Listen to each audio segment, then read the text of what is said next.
Hi, movie shot here. Today I will show you an action, thriller, sci-fi film from 2006, titled Children of Men. Spoilers ahead. Watch out and take care.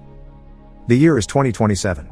For almost 2 decades, humanity has been incapable of reproducing and it's now on the brink of extinction. This has caused society to collapse. The United Kingdom is one of the few remaining nations with a functioning government, which has caused a wave of refugees to illegally enter the nation. This has brought the army to patrol the streets, catching immigrants for imprisonment or even execution. The story begins when our protagonist, Theo, enters a bakery to get some coffee and hears the news on the TV. The youngest person in the world passed away. After years of struggling with his celebrity status his age had earned him, he was attacked by a fan for not wanting to give out his autograph. Everyone in the shop seems to be devastated by this tragedy, but Theo doesn't look too bothered. He leaves the bakery and only stops a few feet away to add whiskey to his coffee when suddenly there is an explosion from the shop. There's lots of screaming and alarms going off, but thankfully Theo doesn't get hurt. With an annoying ringing in his ears and still unbothered, Theo goes to work as if nothing had happened. In the office, almost nobody is getting actual work done. They're too busy crying over the loss of the world's youngest person. Theo takes this as an opportunity. He lies to his boss and tells him he's upset over the news too, so he asks permission to finish his work at home before leaving. On his way back, the train he's taken is constantly on the receiving end of stones from rebels and indigents. There also are many cages filled with refugees and guarded by the cops on the station. This still doesn't make Theo even blink. Outside the station, Theo meets with his old friend Jasper Palmer. After a hug, they get in Jasper's car and drive to his place in the countryside while discussing the bakery explosion, considering the idea it may have been the government itself that planted the bomb. They see a bus pass by, taking refugees to a camp in Bexhill. Jasper's place is hidden in the woods, so hidden that they need to stop the car and move some decoy branches away to be able to pass. Jasper makes fun of Theo for his lack of love life and his alcohol problem. He also offers him to come live with him, but Theo turns down the offer. Once they're inside the house, we learn through photos and newspaper clips that Jasper used to be a political cartoonist and his wife Janice was a photojournalist. These days, however, Jasper became a hippie and pot dealer, and Janice is in a catatonic state since she was tortured. There are also our old pictures of Theo with a woman and a little boy. After saying hi to Janice, Theo and Jasper hang out on the couch smoking and discussing various topics. Jasper mentions his main client is an immigration cop at the Bexhill camp, and they argue over the possible existence of the Human Project, a secret scientific organization with hidden facilities where they're trying to find a cure to humanity's infertility. Theo is back at his home the next day and when he leaves for work, he's kidnapped in the street by a militant group called the Fishes.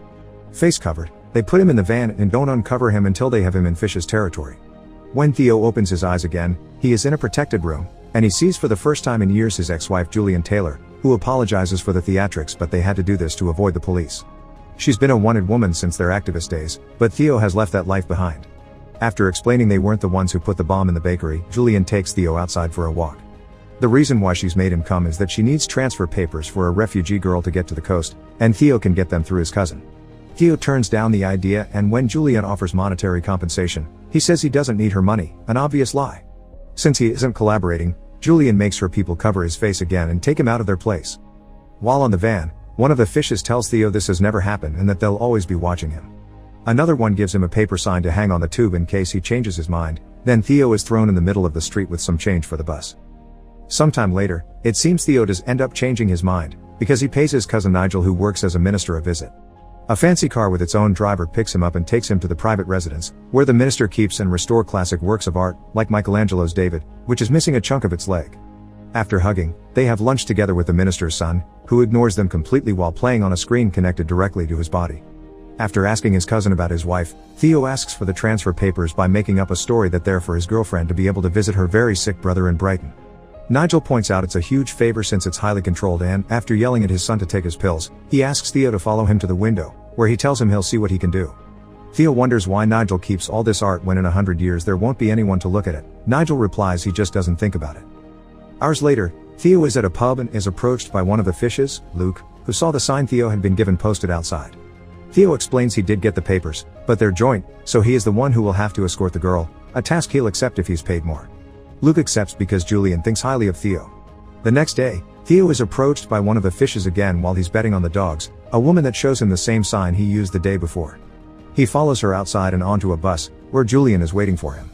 She asks about the papers before reminiscing about the old days, but they end up arguing over the way they handled the passing of their child, Dylan, and eventual separation.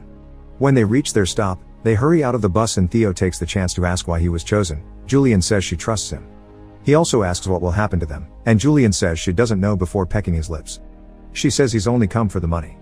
After crossing a bridge, they walk under it to meet with Luke, who gives Theo his money as soon as he asks for it. While explaining to him that he'll be taken to the first checkpoint in Canterbury and then he'll be on his own with the girl, they get in the car, where Theo is introduced to a woman named Miriam and the young girl he'll be escorting, Key. They drive to Canterbury. Theo sleeps at the beginning of the trip, but when he wakes up later on, he and Julian reminisce about their old days as activists and play a little game with a golf ball. When they're about to reach their destination, they're ambushed by an armed gang. Julian gets shot. They manage to drive away from the gang, but then it's the police that arrive and chase them instead.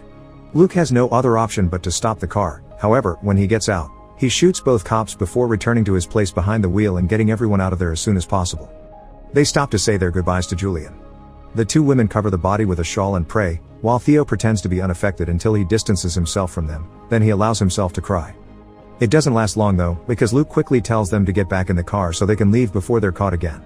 It's nightfall when they reach a Fish's safe house, where the entire group is meeting to vote for their new leader. Theo asks for a ride to London, but he's told it's too dangerous and he'll have to wait until the next day.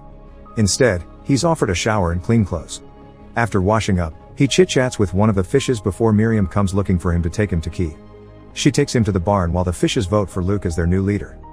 Inside the barn, Theo is left alone with Key, who says Julian told her stories of their child and if things got bad, she should talk to Theo because he's the only one she can trust to take her to the boat called the Tomorrow. Theo doesn't want anything to do with this, so to convince him, Key takes off her dress and reveals her secret: she's pregnant. Theo is shocked, not believing what he's seeing, but the moment is interrupted by Luke, who takes them all back to the house. They watch the news on the TV. Julian's body has been found, and they're now looking for the people that were with her in the car. The police think they'll be able to identify them soon. An argument starts then about what they should do with Key. The fishes don't want to make her public because the government will take her baby away, but Theo thinks she needs proper care. There's also the matter of the human project being rather difficult to contact, so they may lose their only chance if they don't go to meet that boat. Key decides to stay and have her baby in the safe house, but she still wants to be taken to the Tomorrow after her baby is born. Later that night, Theo can't sleep, so he is awake to hear the noises of people arriving outside. He sneaks around to secretly learn what's going on. It's the people that attacked them earlier. The ambush had been Luke's plan so he could become the leader and take control of the baby to use it as a political tool in their revolution. Theo won't allow this, so he rushes to Key's and Miriam's bedroom to tell them what's going on and help them escape. They sneak outside and while hiding from the guards, they carefully approach each car. They disable two of them and enter the third one, which won't start. Theo gets off and starts pushing it, gaining the attention of the fishes. Theo gets back in the car, which still doesn't start but at least is moving thanks to the fact they're going downhill. The men are going after them but aren't allowed to shoot because the girl is in the car, so they try to grab them through the window, but Theo and Miriam push them away. The car stops once more mid-hill. Theo gets out to push it again. It gets it moving, but it also gives the chance for one of the fishes to catch up with them and point his weapon at Theo, who pushes him off by hitting him with the door. At the base of the hill, the car gets stuck in mud, so Theo gets out to push while Miriam jumpstarts it. It takes her a few tries but the car does end up working, so well in fact Theo has to run after it to get back inside. Miriam stops it for him and with Theo back with the women, they manage to escape the farm. Theo tells Miriam he knows of a place where they can hide and takes them to Jasper's house, who receives them with open arms. While having dinner, they discuss their options. The Human Project's boat will have 2 stops, and neither of them looks good. Winsmore is too far away to make it there in time, and the Bexhill is the refugee camp. Jasper thinks that's the solution, and tells them to eat while he gets some things ready. The next morning, Miriam is outside practicing something similar to yoga and Key is braiding Janice's hair. Theo approaches her and asks her about the pregnancy. She's 8 months pregnant and she doesn't know who the father is. At that moment, Jasper returns with a plan. The group can go to the Bexhill camp and meet with Jasper's cop buyer, who will smuggle them inside so they can get to their boat. Key accepts this plan. Night falls. While Theo is having a drink, he hears the others sharing a smoke and chatting. Jasper tells the women the story of how Theo and Julian met, as protesters in the middle of a rally by chance, and their relationship took a bad turn when they lost their kid to the flu pandemic. Not being able to hear more of it, Theo leaves them to their chat and goes to bed. The next morning, everyone's woken up by the alarm. The fishes have found them. Jasper gives Theo the instructions of how to contact Sid, then sends him to the car with the women, refusing to go with them. He wants to stay, saying he's gotten out of worse situations. Theo drives the girls away but stops the car at a hill to look at what's going on in the house from afar. The fishes arrive and not liking Jasper's answers, they shoot him. Theo doesn't tell Key this. He says everything is okay before driving away for good this time. They make it to their meeting point the next day, an abandoned school. While Key enjoys the swings, Miriam tells Theo about her old job as a midwife and how she saw the infertility issue affect all her patients little by little. A truck arrives then. It's Sid, their contact. After exchanging the password, Sid gets them in the truck and drives them away to the refugee camp. Key has her first contraction on the way. They tell Sid is just her being carsick. They make it to Bexhill, and Sid tells them to put on sad refugee faces before moving them from the truck and into a bus filled with refugees that quickly leaves the area. Soon enough, Key's contractions start getting worse, and by the time they make it to the actual camp, her water breaks.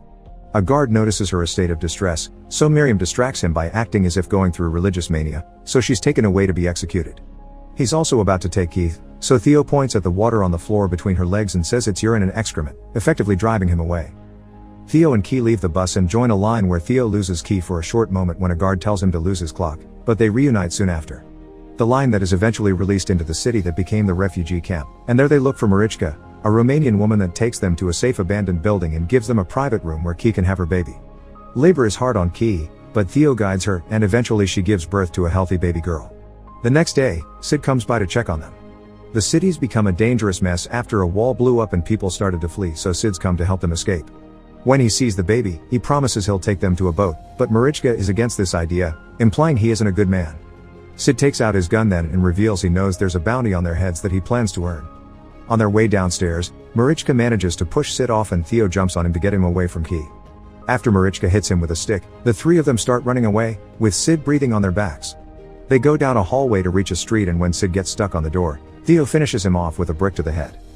Theo asks Marichka about the boat, and after some confusion on her part, she catches on and starts guiding them to it amidst all the fighting between the military and the fishes. She makes them enter a building, and after showing the baby to the owner through a window, they're allowed to enter a very nice apartment. There they eat, rest and get better shoes for Theo while two elderly women play with the baby. One of the guards tells them they need to leave in an hour, so when that time passes, they put Key on a wheelchair and leave the building. They're running again, and soon they're found by Luke and the fishes. Luke takes Key and the baby with him and leaves the other fishes to shoot Theo and Marichka. They're about to do so when more military arrives, giving Theo and Marichka a chance to run from them and try to find Key. Theo gets separated from Marichka, but he keeps going, avoiding soldiers and fishes until he makes it inside a building under heavy fire. After climbing various stairs, he finally finds Key and her baby near Luke, who is trying to convince them of his good cause when a bomb goes off in the building, ending his life. Theo grabs Key and the baby and escorts them out, not having trouble leaving the building because everyone is awed by the baby. The refugees touch them as if they were a vision, and when they are stopped by the fishes, they also let them pass. While leaving the building, the soldiers who enters notice the baby and starts yelling to stop the firing so they can let them pass. As they walk away, everyone outside stare at them in shock, but the fire resumes when the trio is far enough from the building. They quickly get back to the building entrance where they had been captured and reunite with Marichka, who finally takes them to an underground passage where their boat is waiting for them. After refusing to join them, Marichka pushes the boat and sends them to the sea. Theo rows until they make it to the buoy that will serve as their rendezvous point. While waiting, Key notices blood on the boat and Theo tells him it's his. He's been shot, but he's fine. When the baby starts crying, Theo teaches her to burp her, and Key decides then that she will call her daughter Dylan, after Theo's child. It is then that Theo loses consciousness and perhaps even passes away exactly as the tomorrow arrives to take Key and Dylan to safety. Thanks for watching. Subscribe for more videos like this, enable the notifications, leave a like to help the channel.